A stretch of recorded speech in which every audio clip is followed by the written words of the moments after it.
Ante todo, tengas muy buenas tardes, docente y compañero en la sala. Hoy vamos a exponer, ¿no? El trabajo de investigación semana 9. Como título de investigación tenemos al análisis de la Constitución, de la norma peruana a la luz del positivismo jurídico y el realismo de la Alf Rose en el caso de aborto terapéutico del expediente número 2005-2009, proceso de amparo Tribunal Constitucional. Como docente tenemos Jonathan Iván Rodríguez. Siguiente. Somos 5 integrantes, 5 compañeros que hemos elaborado esta investigación. Siguiente. Como pueden apreciar, en todo trabajo de investigación tenemos un índice, ¿no? Este índice, hay partes esenciales que corresponden en este trabajo de investigación que se llevará a cabo con esta exposición. Siguiente. Dando la introducción, ¿no? sobre al inicio de, de esta exposición de investigación, tenemos que darle en cuenta que este es un presente trabajo analizando entre estudiantes de la carrera de Derecho, ¿no? Se trata de analizar la constitucionalidad de algunas normas peruanas relacionadas con el aborto terapéutico, ¿no? Tomando como, en este caso, base del expediente, ¿no? del 2005-2009, Tribunal Constitucional. En este caso fue importante porque el Tribunal Constitucional evalúa si el Estado está cumpliendo con proteger los derechos de la mujer cuando su vida o salud se encuentre en riesgo, ¿no? Desde su punto de vista del positivismo jurídico, ¿no? Buscando entender la aplicación estratégica de la ley. Muy bien sabemos que en este breve señal de la organización de fidelidad legal nos indica, ¿no? que la fidelidad legal surge como una organización jurídica, en este caso, ¿no?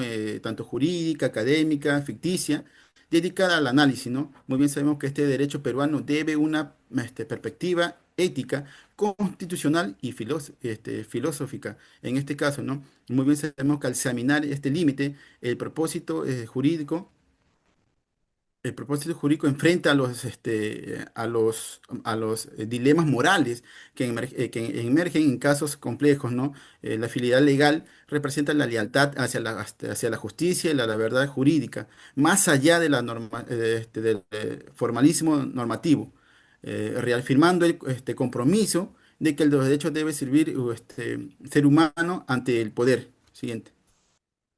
En este resumen de contenido vamos a poder apreciar el presente informe a bordo de pregunta central, ¿no? El Estado peruano garantiza efectivamente el derecho de las mujeres a la salud de la vida cuando se enfrentan a un embarazo de alto riesgo. Para responder, para responderle, tenemos que analizar este caso, ¿no? A bordo a bordo de este enlace de aborto terapéutico, ¿no? Que hoy hemos investigado, ¿no? Tanto como el expediente es 2005-2009 de proceso de amparo al Tribunal Constitucional, en este caso resuelve por el tribunal que constituye un procedente fundamental en la protección de los derechos sexuales y reproductivos, ¿no? Es una primera parte que examina los hechos que dieron origen en el expediente, ¿no? Destacando hasta la demanda de amparo, ¿no? Interpuesta por contra la ministra de Salud por falta de los reglamentos del aborto terapéutico, situación que se obliga a muchas mujeres hoy en día, ¿no? A continuación voy a dar pase a mi compañero que va a ser más breve sobre esta investigación y el número de expediente al compañero Omar Romero. Adelante, compañero. Buenas tardes a todos. Vamos a analizar el caso sobre el aborto terapéutico en el marco del positivismo jurídico y el realismo de Alf Ross. El expediente en mención, conocido como el caso del aborto terapéutico, constituye un precedente emblemático dentro del constitucionalismo peruano, pues pone en debate la relación entre la validez formal de las normas jurídicas y su eficacia práctica en la protección de los derechos fundamentales de las mujeres. Este proceso de amparo fue interpuesto por KL, un adolescente de 17 años, contra el Ministerio de Salud del Perú, tras habérsele negado la posibilidad de acceder a un aborto terapéutico. Pese a que el feto presentaba anencefalia, una malformación congénita incompatible con la vida, y que continuar el embarazo ponía en grave riesgo la salud física y mental de la madre. La demanda invocó la vulneración de los derechos a la dignidad humana, salud, integridad física y psíquica, reconocidos en los artículos 1, 2, inciso 1 y 7 de la Constitución Política del Perú.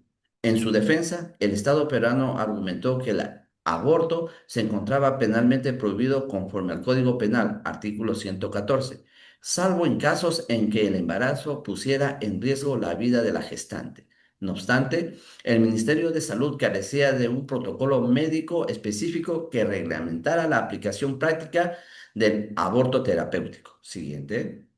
Continuando con el caso, el Estado peruano declaró fundada la demanda, reconociendo que el Estado vulneró los derechos fundamentales de la adolescente al no contar con los lineamientos claros que hicieran posible el acceso a un aborto terapéutico seguro.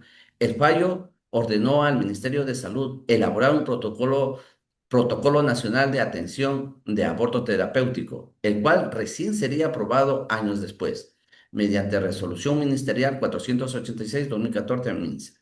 Esta demora evidencia la brecha entre la validez formal de la norma y su eficiencia real, es decir, su capacidad de producir efectos concretos en la vida de las personas. Desde la óptica del positivismo jurídico de Kelsen, este caso pone de manifiesto la tensión entre el orden normativo jerárquico y la efectividad práctica de los derechos. En contraste, desde la perspectiva del realismo jurídico escandinavo de Art Ross, este caso demuestra que el valor de una norma jurídica no radica únicamente en su formulación abstracta o en su posición dentro de un sistema normativo, sino en su eficacia social, entendida como su capacidad de influir en la conducta de las autoridades y de los ciudadanos. Asimismo, la decisión del tribunal reveló una aproximación garantista en el sentido de Luigi Ferrajoli, a reconocer que la función del Estado no se agota en promulgar leyes, sino en asegurar mecanismos que hagan posible el ejercicio de los derechos. Siguiente. El positivismo excluyente de Kelsen se menciona que su propósito fundamental fue construir una teoría pura de derecho, libre de influencias políticas, morales o sociológicas. Con el positivismo incluyente o metodológico de Hart, se puede decir que, a diferencia del positivismo excluyente, Hart sostuvo que el sistema jurídico no es un conjunto cerrado de normas, sino un entramado de reglas primarias y secundarias. El positivismo crítico o garantismo jurídico de Luigi Ferrajoli. El positivismo crítico, también conocido como garantismo jurídico, fue desarrollado por el jurista italiano Luigi Ferrajoli, quien reformuló el pensamiento positivista, incorporando una visión más ética y constitucional del derecho. Luigi Ferrajoli en 1995 sostiene que el Estado de Derecho no se limita a la existencia formal de las normas, sino que se debe garantizar efectivamente los derechos fundamentales reconocidos por la Constitución y los tratados internacionales. El realismo jurídico de Al Ross y su apartamiento del positivismo. El realismo jurídico de Al Ross constituye una crítica directa al formalismo del positivismo clásico. Críticas a la autonomía de la voluntad. Por lo general, aunque ha sido considerada la columna vertebral del derecho civil, la autonomía de la voluntad ha sido criticada a la par de su aceptación, y muchos y diversas han sido las voces que han señalado los límites de la libertad. Esas limitaciones y críticas en general recaen sobre la pretendida falta de libertad real para una de las partes del poder abusivo, que en virtud de la autonomía haya podido ejercer una de las partes, la peligrosidad que pueden generar las relaciones de la naturaleza típica y las necesidades de la intervención. Con la exposición, bueno, que tenemos conclusiones y propuestas de las soluciones sobre algunas normas inconstitucionales vigentes a partir del caso del aborto terapéutico, ¿no? Como nos indica el número de expediente 2005-2009, proceso de amparo Tribunal Constitucional, que nos indica, desde el punto de vista del positivismo excluyente, esta situación podría parecer jurídicamente válida, dando que las normas existen y son formales. Sin embargo, desde el garanticismo de Ferrocarril y el realismo jurídico de Rawls, dicha validez resulta insuficiencia de las normas, no generan a efectos reales ni garantiza derechos efectivos, ¿no? Como bien dice, ¿no?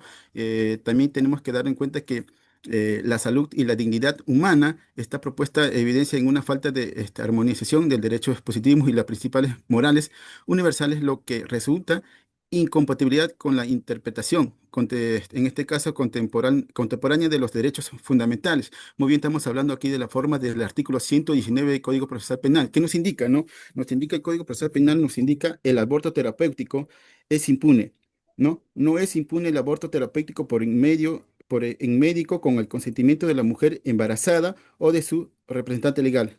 Si lo tuviere, cuando es único medio para salvarle la vida de la gestante o para evitar en su salud un mal grave y permanente, en este caso, ¿no? Muy bien sabemos que este artículo nos enseña, ¿no? Es un tema muy importante porque pone en un debate el valor de la vida del niño por nacer y el derecho a la salud de la vida de la madre, ¿no? Buscando un equilibrio entre ambos.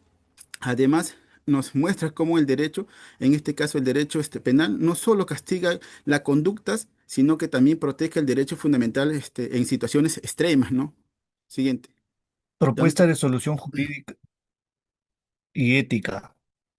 Bueno, la propuesta de solución jurídica y ética es el reconocimiento explícito de la institucionalidad por omisión dentro del marco en el Tribunal Constitucional y en el Congreso deben reconocer que la falta de reglamentación del aborto terapéutico vulnera los derechos fundamentales de las mujeres. También debe haber implementación de un marco normativo integral donde debe desarrollarse una ley de salud reproductiva y derechos de la mujer donde se pueda regular y especificar los procedimientos médicos.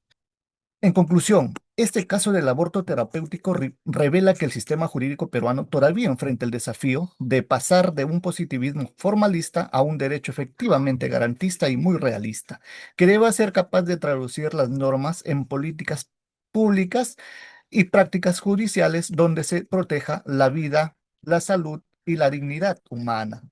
Según el pensamiento del filósofo Al Rawls, nos ofrece una lección fundamental porque dice que es una norma que no se cumple en la realidad porque carece de existencia jurídica auténtica. Por ello, solo cuando el Estado asegure que las leyes se traduzcan en conductas y resultados mucho más concretos, se podría afirmar que en el Perú se vive bajo un verdadero Estado de Derecho. Recomendaciones para ir mejorando en estos casos sería: uno, implementar una política pública integral sobre los derechos reproductivos. También se debe promover la coherencia entre el derecho positivo y la realidad social. Se debe incorporar la filosofía del derecho en la formación profesional, donde también se debe reforzar el acceso a la justicia y a la protección de grupos vulnerables. Pues acá tenemos la bibliografía de la cual hemos desarrollado este trabajo. Eso es todo. Muchas gracias.